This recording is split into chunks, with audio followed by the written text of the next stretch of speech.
Здравейте, скъпи приятели! Вие отново сте със страницата на Шуслеровите соли за България. Казвам се Цветанка Райчева и съм здравен консултант.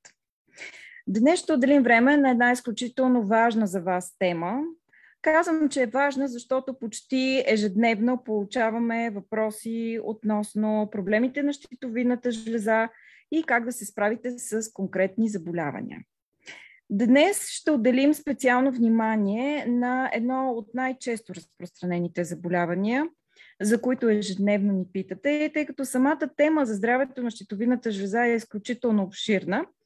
Затова ние ще я направим в няколко поредни лайфа, така че да имате достатъчно информация при различните проблеми.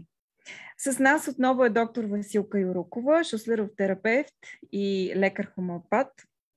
Тя ще ни помогне да разберем защо все повече хора страдат от Хашимото. Това е диагнозата, за която най-често ни пишете. Здравейте, доктор Юрукова. Надявам се, че ни чувате добре. Да, чувам ви, виждам ви.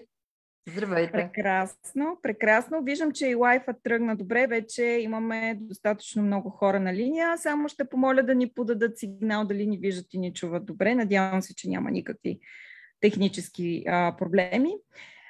И така, в началото на лятото, един период, който, да кажем, е доста по-спокоен, по-лежерен за много от хората, ще поговорим за полезните навици, които да ни помогнат нашата щитовидна жлеза да е здрава и конкретно какво да правят хората с заболяване като Хашимото.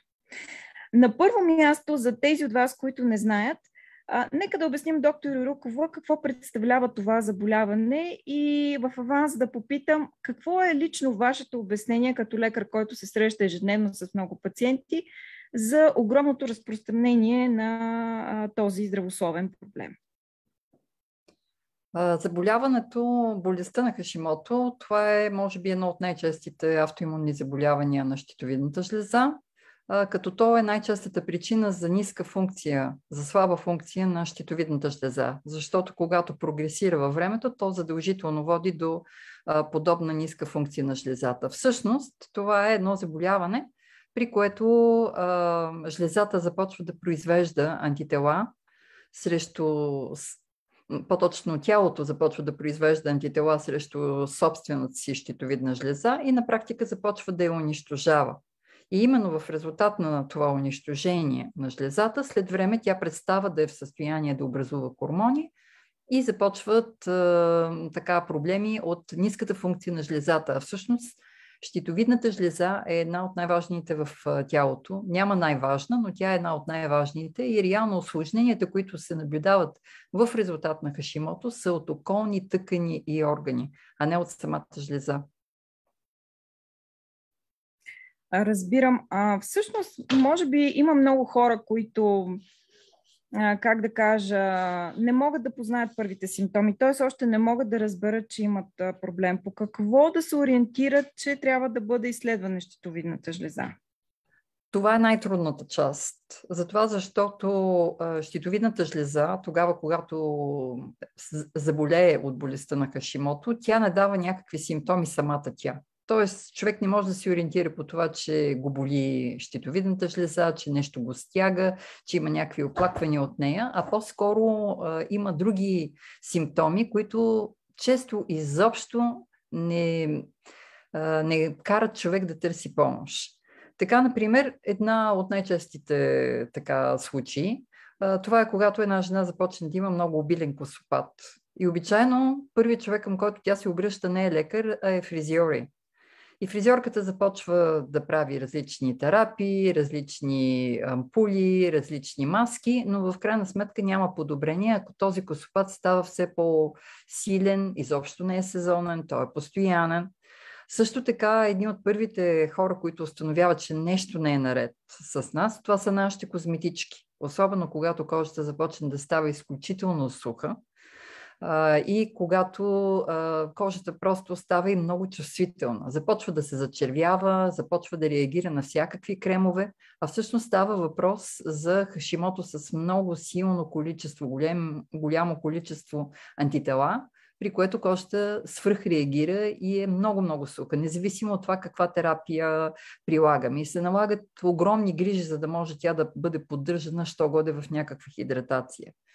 Друг много чест проблем, който така го има на пръв план, когато става въпрос за Хашимото, а жената не си дава сметка, че това е проблем на щитовидната жлеза, е ако една жена внезапно започне да напълнява и да се подува. И вие знаете какво започва тогава тя да прави. Тя минава на диета, решава, че трябва и да тренира по-усилено, но всъщност, независимо от огромните усилия, които може да направи, не мърда нито с грам. Просто не може да отслабне до момента, в който не се установи, че става въпрос за проблем с щитовидната жлеза и той да се лекува. Защото обичайно това напълняване настъпва тогава, когато вече има и слаба функция на щитовидната жлеза. Тъй като тази жлеза на практика тя отговаря за метаболизма, за това доколко бърза ни е обмянат. И тогава, когато има слаба функция, съответно обмяната много се забавя. Друг проблем, например, който може да съществува и много често тогава жените разбират, че имат проблем с щитовидната жлеза и имат Хашимото, е когато не могат да забременеят. Голяма група от жените, които откриваме с Хашимото, са всъщност жени, които имат проблем с забременяване. Те отиват на гинеколог, гинеколога казва, тук проблем няма. И съответно казва да се обърнат към ендокринолог евентуално и тогава става ясно, че имат проблем с щитовидната жлеза. Също така, друг проблем, който може да излезе на преден план е нередовен цикъл. Както цикъл е бил нормален, всичко е било наред, в един момент цикълът започва да става нередовен или става много обилен или много особен. Просто търсят се всякакви причини, но накрая се открива, че става въпрос за щитовидна жлеза. Виждате колко е разнообразна картината. Други картини също може да бъдат на преден план. Друг симптом, който да е на преден план. Например, подчертана зиморничавост. Една жена, която в един момент започва да се навлича с много ката дрехи, независимо от това дали е лято или е зима. Една жена, която изведнъж започва да страда от тежък запек и този запек не се влияе от абсолютно никакви средства. Нито от промени в диетата, нито от разни слабителни средства. Жени, които, например, започват да правят необяснима тревожност, дори панически атаки и тръгват да се лекуват с антидепресанти. А проблема е нервна система. Или жени, които имат проблеми с сърцето, по-специално по типа на сърцебиене, на прескачане.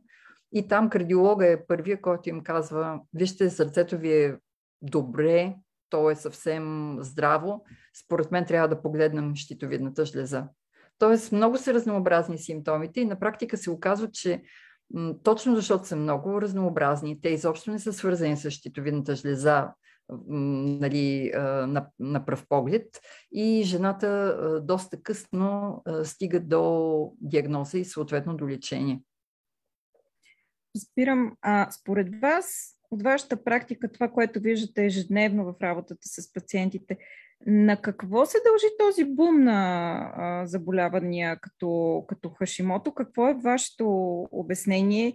Има ли някакви психологически модели, които подхранват? Стреса ли също е фактор? Просто да ни кажете от вашата практика какво излиза, че са основните причини. По принцип, като за всяко сериозно заболяване, става въпрос не за една причина, а за комбинация от фактори, които взаимно си усилват ефекта. Така, например, някои от нас наистина се раждат с една по-голяма слабост, просто генетично имат унаследена такава слабост на щитовидната жлеза. И по този начин много често виждаме Хашимото, както и други заболявания на щитовидната жлеза, които просто вървят в цели семейства, в цели родове. Бабата, майката, дъщерята могат да имат определено заболяване на щитовидната жлеза, независимо дали е Хашимото или възли на щитовидната жлеза, или базедова болест, или дори рак на щитовидната жлеза. Но за да се отключат тези гени, влияят и много други заболявания. За да се задейства това заболяване, което ние по принцип го наследяваме и можем да го развием, се включват и други фактори. Според мен от огромно значение са последиците от аварията в Чернобил. Всички ние просто носим последиците от тази авария и това нещо вече се предава от нашите гени, след това го предаваме в следващите поколения. Така че това няма как да го избегнем, но, например, друг фактор, който вече можем да повлияем, това е стрес. Все пак България мина през много икономически сътресения. Жените трябваше и трябва всекидневно да се справят с изключително много предизвикателства. Имат изключително напрегнат начин на живот. Защо говоря основно жените? Затова, защото това е предимно женско заболяване. Значи аз в практиката си буквално всеки ден или през ден имам някоя жена, която е с Хашимото. Докато в цялата ми практика до сега имам само 2 мъже, които са боледуват от Хашимото. Изключително женско заболяване е това. И съответно хормоналните особености, които са характерни за женски организъм, оказват влияние върху протичането на това заболяване. То може да се отключи във всяка една възраст, но, например, най-често се отключва при жени около 40 годишна възраст. Освен това, виждам жени, които идват при мен по повод на перименопауза, менопауза и в един момент се оказва, че имат и Хашимото. Убедена съм, че това не е Хашимото, което е стартирало точно в този момент, защото когато ги разпитам за съответни симптоми, те са имали тези симптоми години наред, но просто когато се намеси и една перименопауза или менопауза, спира цикъла с всичките други проблеми, които жената тогава трябва да се справя, в този момент просто и щитовидната жлеза е в един дисбаланс и много по-ясно и много по-видими са симптомите, проблемите там.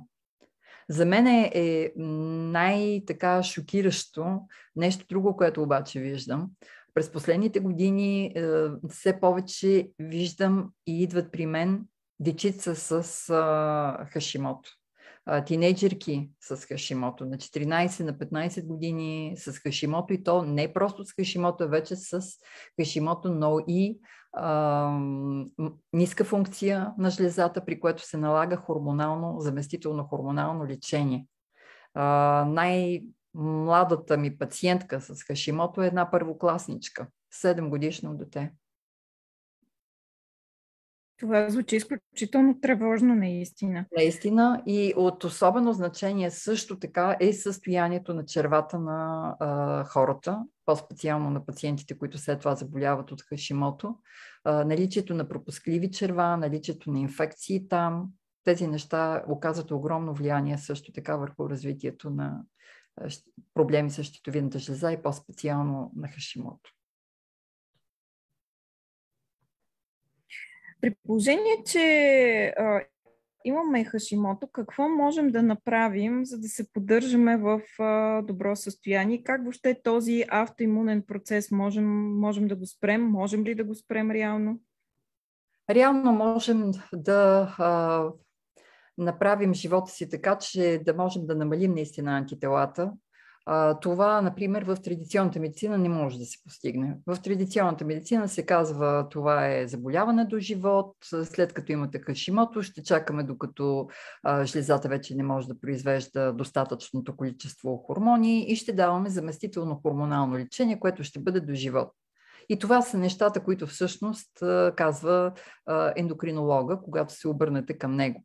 Но моите така впечатление, че това не е точно така, защото съм виждала изключително често жени, които успяват да нормализират и антитела, и да нормализират и хормоналната продукция на жлезата. И в такъв един смисъл винаги казвам на жената, когато дойде и когато става въпрос за проблем с Хашимото, че този проблем, независимо, че е засегнал щитовидната жлеза, всъщност е проблем, който е започнал на физическо ниво, най-вече от червата, най-напред от червата. И затова им казвам, че ако искат да имат здрава щитовидна жлеза, трябва първо да излекуваме червата. И в първи момент те ме гледат много стреснато. Какво общо имат моите черва с щитовидната жлеза и тогава трябва да обясним, тогава започваме да им обясняваме какво всъщност представляват пропускливите черва. Една диагноза, която, например, в традиционната медицина не се особено много признава. И тогава им се обяснява за връзката между глутена яденето на глутен и на храни с глутен и съответно щитовидната жлеза. Тогава им се обяснява, че има една близост между молекулите на глутена и клетъчната структура на самите клетки на щитовидната жлеза и че всъщност когато има глутенова непоносимост, нетолерантност, тогава на практика или пък при някои други състояния, свързани с глутена, и то по-специално състояния, при които се образуват антитела срещу глутена, по погрешка на практика организма започва да атакува собствените си тъкани, собствените си клетки на щитовидната жлеза. За мен беше удоволствие тая година, когато дойде една пациентка и ми каза, отидох на ендокринолог и тя ми каза, и тя потвърди, че е добре да мина на безглутенова диета. Защото в противен случай беше много трудно в предишните години. Аз им казвам, че трябва да минат на безглутенова диета, че това е много важно за тях, че трябва да излекуваме червата, след което отиват при ендокринолог и той казва, че какво ще помогне изобщо този начин на хранене при това заболяване. Няма да има никакъв ефект, без изобщо това да се признава, но напоследък прави впечатление, че дори и стандартните ендокринолози започват да обръщат внимание на диетата и много от тях смятат и препоръчват безглутеновата диета като важен компонент от лечението. Това е прекрасно, наистина. Тоест, можем ли да кажем, че едно от условията за нормализирането на стойностите на антителата е безглутеновото хранене? Да, от изключително значение тези пропускливи черва да бъдат подобрени и един от вариантите това е да се премахне глутена. Много често всъщност се установява при тези пропускливи черва наличието на такава връзка. Пропускливи черва и проблем с глутена не е при всички, но при редица от хората го има и това може да се уточни. И също така е много важно да се направи така, че да се унищожат хроничните чревни инфекции, защото много от случаите самата щитовидна жлеза се засяга от вирусни инфекции, но отделно от това тя се влияе от инфекциите, които са на ниво черва. Ние няма как да излекуваме червата, ако не унищожим инфекциите, които са там и които пречат на това зарастване. Защото тялото иначе има изключителни възможности за регенерация, за възстановяване. Достатъчно е само да му помогне малко. Чудесно, така звучат много по-оптимистично нещата. А какво още, освен безглутеновото хранене, може, какви още средства могат да ни помогнат при Хашимото? Друго, което също може да помогне, това са съответно промяна в храненето по типа на това, че тогава, когато имаме такива проблеми, особено пропускливост на червата, ние всъщност през тези микродупчици, които са в червата, ние губим непрекъснато витамини и минерали. И тези витамини и минерали, които губим, всъщност са много важни за нормалната функция на щитовидната жлеза. Тоест тук трябва да се погрижим всеки ден да има витамин С, качествен източник на витамин С, също така магнезий, селен, цинк, много често витамин D. Оказва се, че витамин D и желязо. Това са две от нещата, които са много често намалени. Два компонента, които са, например, много често намалени при жените с Хашимото и това влошава състоянието на щитовидната жлеза. Хомеопатията може също много да помогне в тези случаи и шуслировите соли също биха могли да бъдат една така важна част от лечението. Самостоятелното им лечение с шуслирови соли не мисля, че може да се направи, да има някакъв особен ефект, но прибавянето им е много важно. Така, например, има две шуслирови соли, които са много ценни в тези случаи. Това са номер 4 и номер 6. Това са две калиеви соли. Причината е, че калиевия хлорид номер 4, шуслирова сол номер 4, е интересна за това, защото тя може да намалява антителата. Тя е много добра и тогава, когато има някаква патология на жлезите, на тези жлези с вътрешна секреция, каквато е щитовидната жлеза. Шуслирова сол номер 6, например, е много ценна по отношение на това, че може да подпомогне и да предотврати еволюцията на хронични заболявания. Тоест тези две соли, които реално лекуват именно подостри и хронични възпалителни процеси, могат да помогнат в тая насока много. Обикновено ги даваме по 5 таблетки, поне аз давам по 5 таблетки от всяка сол в продължение на 2-3 месеца, а след това преминаваме на 3 таблетки дневно. Между другото, Шуслирова сол номер 4 е интересна с това, че тя не е само сол, която намалява антителата при Хашимото. Аз съм я използвала при редица други заболявания. При ревматоиден артрит, при други автоимунни заболявания. И тя дава чудесен резултат там. Просто като част от лечението дава наистина чудесни резултати. Даже и при жени, които, например, не могат да забременеят, защото имат антифосфолипидни тела, имат повишена съсирваемост на кръвта и съответно много често страдат от спонтанни аборти след като забременеят. Много често губят детето още в първите месеци, докато не им се даде хепарин или фраксипарин съответно. При тези жени също много добър ефект като поддържащо лечение с тази сол номер 4. Знам, че няма отношение към Хашимото, но мисля, че със сигурност ще има такива хора, които сега ни слушат и може би това за тях ще бъде една така важна информация. Може би част от обяснението за сол номер 4, че все пак това е основна сол за лигавиците. Лигавиците на червата имат нужда от възстановяване, както разбрахме, за да може съответно да стартира целият процес на регенерация при едно такова заболяване. Много често ни питат на нашата страница колко време е необходимо да се приемат, за какъв период. И другият чест въпрос е колко време ще бъда на безглутеново хранене. Това много ги стресира. Хората не знам защо, но действително са много притеснени, че едва ли не, когато махнат глутена, при някои, както знаем, се налага и млечните продукти, ако не изцяло да бъдат махнати, то поне да бъдат ограничени. Хората в един момент, в първи момент си казват, но аз с какво ще се храня тук нататък?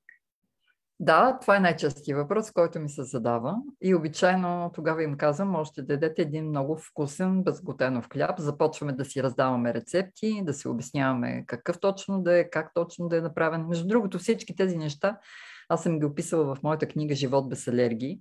Дали, къде са скритите източници на глутен, защото хората в началото остават с впечатление, че едва ли не нищо не могат да ядат. Но когато им се каже, добре, ще можете да ядете безглутенов хляб и безглутенови тестени продукти, ако толкова държите на тях, но ще може да ядете месо, риба, яйца, всички плодове, всички зеленчуци, ядки, и тогава те се успокояват. Освен това, жените много се мотивират специално да опитат безглутенова диета и да видят, че не е чак толкова трудно, когато им се каже, че първото, което ще настъпи в рамките на 2-3 седмици, е, че ще им изчезнат оттоците по лицето, които са много характерни за Хашимото, когато е декомпенсирано заболяването, когато има ниска функция на жлезата, и че ще започнат да отслабват. Аз съм имала шокиращи случаи просто. Жени, които само от това, че са спрели глутена, са отслабнали с по 15-20 кг, когато това е било проблема при тях. И след това, когато дойдат на контролен преглед след месец и половина, казват, аз се чувствам толкова леко, толкова добре, мозъка ми много добре работи, толкова по-спокойна съм, мога вече да спя, свалих еди колко си килограма, не съм уточна, и като започнат да ги доизреждат така и се вижда колко са щастливи от резултатите. И тогава даже ми каза, аз мога ли да продължа да бъда на този начин на хранене? Усещам, че за тялото ми то е по-добре. Но докато човек не го опита, няма как да разбере, че това наистина може да му помогне. Действително няма нищо страшно да се предприеме тази стъпка и ползите са много, така че ще се радваме онези от вас, които все още се колебаят по отношение на храненето, да бъдат малко по-смели, защото резултатите няма да закъснеят. Мисля, че доста казахме по темата. Сега е време за въпросите на нашите зрители и потребители. За антителата отговорихме вече, но има въпрос соли 4 и 6. Защо трябва да се комбинират и защо не е достатъчна само една сол в тази ситуация? Просто по-добър ефект има. Просто по-добър ефект има. По принцип, много са малко състоянията, в които може да се изпише само една единствена сол. В повечето от случаите комбинациите вършат по-добра работа. Нещо повече, те като че ли си усилват ефекта взаимно, т.е. имат синергично действие. Нещо повече, специално, например, при Хашимото, ако разгледате различни комбинации, много пъти са ми казвали, добре, вие във вашият вебсайт сте написали, нали, че при Хашимото е добре да използваме 4 и 6, но аз срещнах на друго место, например 5 и 7. Защо има такава разлика? Няма разлика, просто 4 и 6 реално действат основно, както вие споменахте, и на червата, и на щитовидната жлеза. Действат основно много добре на тъкано ниво и въздействат върху хроничността на процеса. Но тъй като споменахме, че това е един процес, при който много често има извънредно много стрес и той самия предизвиква много стрес, като тревожност, трудности с заспиване, подчертана нервност, подчертана избухливост дори, бих казала, раздразнителност, щастливите соли, които са за стрес, номер 5 и номер 7, също могат много добре да помогнат на тези хора. Тоест, в тези случаи бих казала, е необходимо да се прилага повече от една сол, защото, както казахме, това са хора, които са с дефицити. Те са с перманентни дефицити, не само на витамини, но също така и на минерали заради пропускливостта на червата. Просто всекидневно те губят твърде много и е много важно при тях както храненето, така и заместващите препарати, които да заместват точно тези дефицити. Следващ въпрос е как в деня да бъдат разпределени 4 и 6, двете шуслерови соли, които са основни за здравето на щитовидната жлеза? По-важното е да ги взимате, отколкото да се замислите как да ги разпределите през деня. Аз съм се убедила в следното. Да, наистина, има определени соли, за които е много важно да бъдат разпределени през деня. Едната да е сутрин, другата да е на обяд, третата да е вечер. Но това, което съм се убедила, е, че хората успяват по-дълго време да прилагат щастливите соли и да видят ефекта от тяхното приложение, ако просто ги взимат по начин, по който на тях им е най-удобен. Защото в противен случай те просто започват да се забъркват много често, когато преди съм казвала тази сол да е сутрин, другата да е на обяд, третата да е след обяд, четвъртата да е вечер. Те казват, не, това е твърде сложно за мен.